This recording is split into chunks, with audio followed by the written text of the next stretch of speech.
They look calm. They speak like they've seen the face of God. They carry light in their eyes.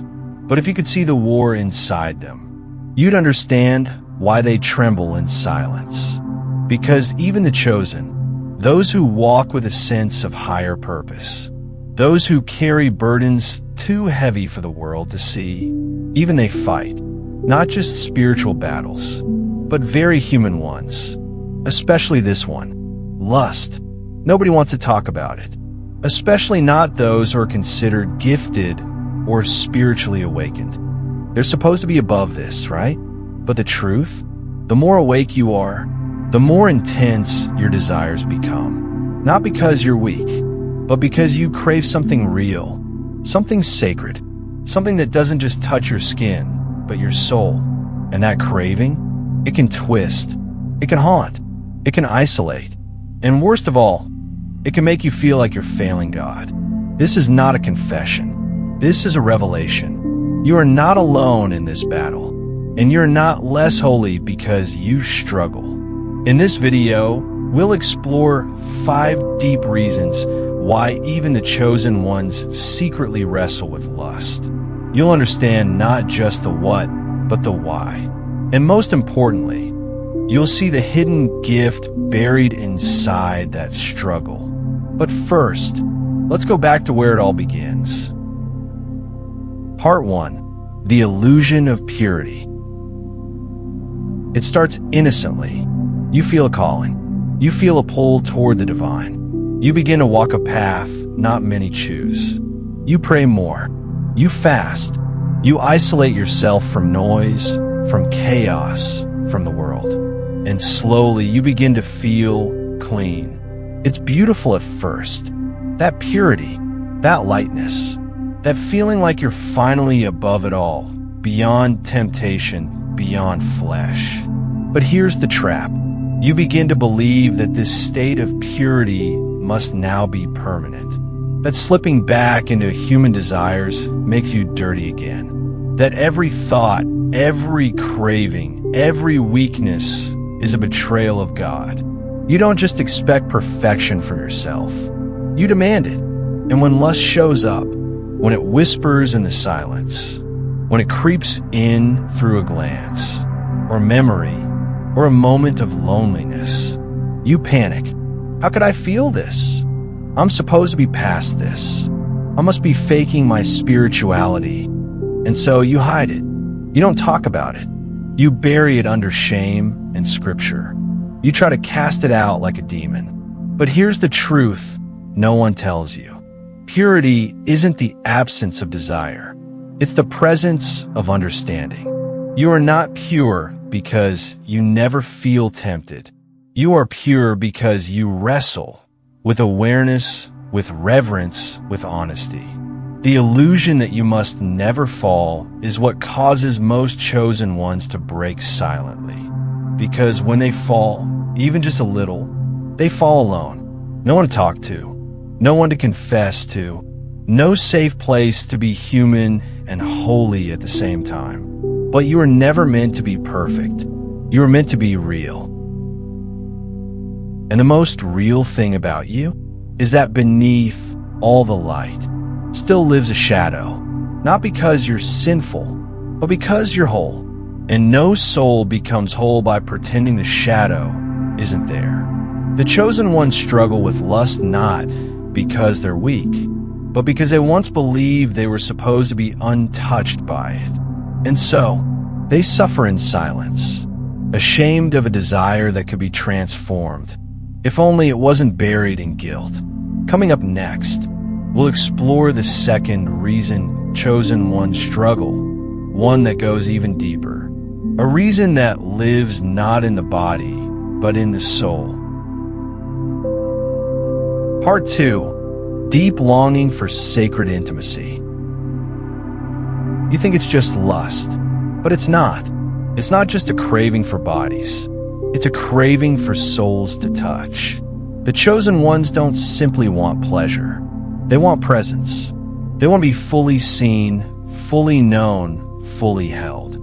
But not by anyone. They long for sacred intimacy, the kind where your soul exhales, where silence becomes safety, where touch feels like prayer. But because this kind of intimacy is so rare, they often settle for its shadow. Physical moments that feel divine for a second, and empty right after. It's not lust they're chasing. It's God inside another person. But when that search goes unmet, lust becomes a substitute, a hollow echo of something eternal.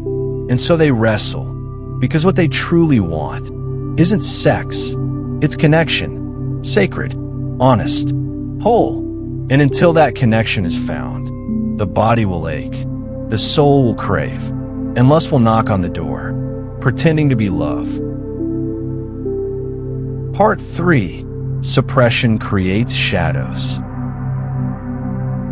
The more they crave, the more they suppress, because chosen ones are taught to be above it, to silence desire, to fast it away, to pray it out. But what happens when you bury fire? It doesn't die, it waits, and the deeper you push it down, the more violently it erupts, not in daylight, but in secrecy, in dreams, in thoughts, in moments you can't explain. The chosen ones don't struggle because they feed lust. They struggle because they've started, without understanding it. They've made desire the enemy, instead of listening to what it's trying to say. Because sometimes lust is just a messenger, whispering, you're lonely, you're tired of being untouched, you're hungry for real intimacy. But when you silence the messenger, you miss the message, and all that's left is shame. Lust grows in silence, but healing grows in truth. Part 4. Lust as a spiritual mirror. What if lust isn't the enemy, but a mirror? What if it shows you where you're still fragmented, where you still ache, where you still chase the divine through the flesh? The chosen ones carry light, but forget that light reveals everything, even the cracks, even the hunger, even the shadows they've tried to outrun. Lust doesn't always mean sin. Sometimes it means you're human. Sometimes it means you're awake, and your soul is searching for something deeper than touch. The problem is never desire. The problem is disconnection. Disconnected from your body, from your heart, from the sacredness of your own longing. And when that sacredness is ignored, lust becomes distorted, a twisted echo of a truth you've forgotten, that you were made for connection, but not just with others, with yourself and with God. Lust holds a mirror to the parts of you still unloved. And maybe that's the beginning, not of shame, but of healing. Part 5. From shame to alchemy. You've carried shame like a second skin. You've whispered apologies to God for feelings you never asked for. You've fought your own humanity as if it were something dirty. But here's the sacred truth. You were never meant to be spotless. You were meant to be whole. And wholeness includes your desires, your shadows, your mistakes, your ache for love and touch and closeness. What if lust wasn't something to be destroyed, but something to be transformed?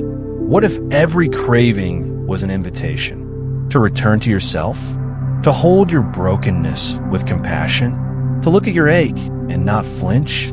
That's alchemy, turning shame into understanding, turning fear into reverence, turning lust into light.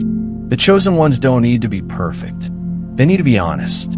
They need to know that struggle does not disqualify them from grace. You're not too broken. You're not too far.